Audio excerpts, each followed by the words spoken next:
बॉलीवुड में अचानक से गायब हो जाना ये कोई हादसा नहीं होता, बल्कि एक कैलकुलेटेड एक्सक्यूशन होता है।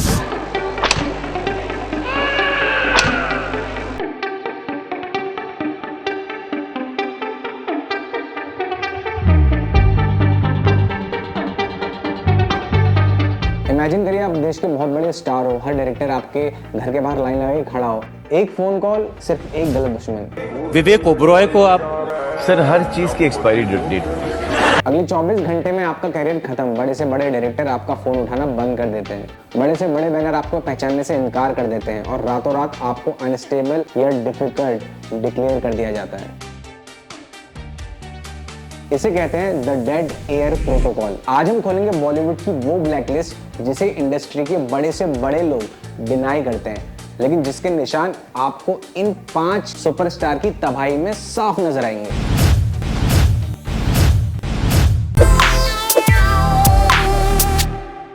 फर्स्ट अप्रैल 2003 ये बॉलीवुड की हिस्ट्री का सबसे बड़ा टर्निंग पॉइंट था। विवेक ओबरॉय जो उस वक्त के अगले शाहरुख खान बुलाए जाने लगे थे, उन्होंने एक प्रेस कॉन्फ्रेंस बुलाई। उसने एक पावरफुल सुपरस्टार का नाम लिया।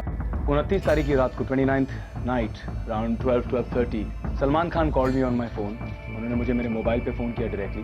पूरी कहानी घटी है from around 12:30 at night till about 5 in the morning। उसे लगा पब्लिक उसका साथ देगी, लेकिन बॉलीवुड में लॉयल्टी बीट्स ट्रूथ। अगले ही दिन से पता क्या हुआ, विवेक के पास करीब 10 से 12 फिल्में थी जो एक एक करके छिनती चली गई। और बाद में पता लगा कि प्रोड्यूसरों को धमकी दी गई है कि अगर वो विवेक को अपनी फिल्म में लेंगे तो हमारे साथ फिल्म करना तो अब भूल ही जाओ, हम आपके साथ कभी फिल्म नहीं बनाएंगे। विवेक ओबरॉय वेनिस्ड। मेरी नजर के सामने पड़ी हो मत ही कुछ रोज, वरना खाल उतार कर पिंजर धूप में सुखा दूंगा।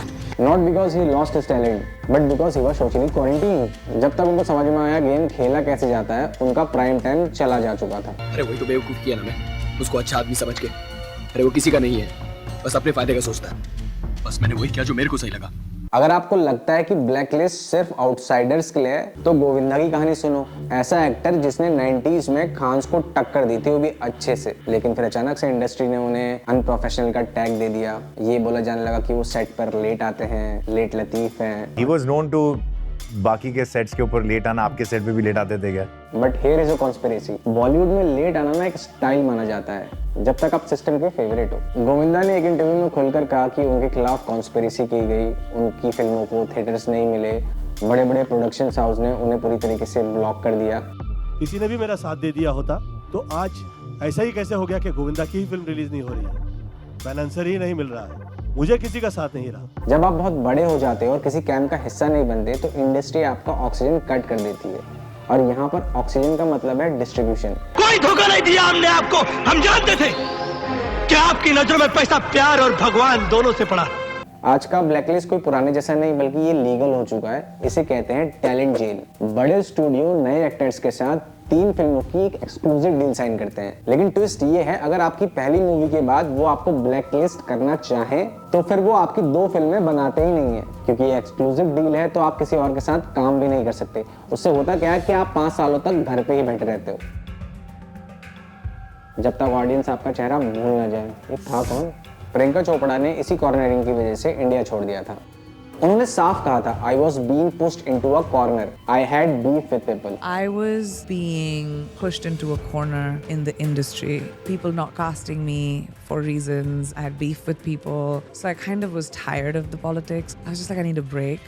लेकिन कुछ लोग सिर्फ ब्लैकलिस्ट नहीं होते, उनको पूरी तरीके से मिटाया जाता है।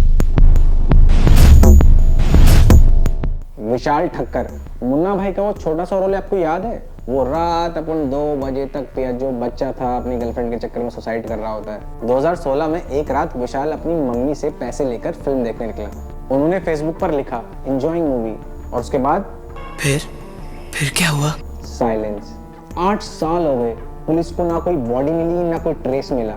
बॉलीवुड के डार्क कॉर्नर में ऐसी कई कहानी है जहां लोग गायब हो गए और किसी ने सवाल तक नहीं पूछा। तो क्या बॉलीवुड ब्लैकलिस्ट एक मिथ है? सुशांत सिंह राजपूत की केस के बाद हमने देखा कैसे ब्लाइंड आइटम यानी कि एनोनिमस गॉसिप्स आर्टिकल्स का यूज किया जाता है किसी स्टार की इमेज डिस्ट्रॉय करने के लिए। बहुत सारे इंटरेस्टिंग गुफ्तगू करने के लिए राइटर्स हैं। Time machine, this is the telescope called Meade 600 and you can see Saturn rings, Jupiter moons and actually different galaxies, Andromeda also when the sky is clear. उन्हें ड्रग एडिक्ट या mentally ill declare कर दिया जाता है ताकि उनका career organically खत्म हो जाए। कान किस कलर के हैं? पिंक। तुम किस कलर के हो? Very handsome. सच तो ये है, बॉलीवुड एक हाई स्टेक क्लब है। अगर आप रूल्स फॉलो नहीं करोगे तो आपका नाम अलग हो सकता है। आपको क्या लगता है, क्या कोई एक्टर है अभी जो स्लो ब्लैकलिस्टिंग का शिकार हो रहा है? कमेंट में बताओ और इस वीडियो को शेयर करो ताकि ब्लैकलिस्ट कभी काम ही ना कर सके।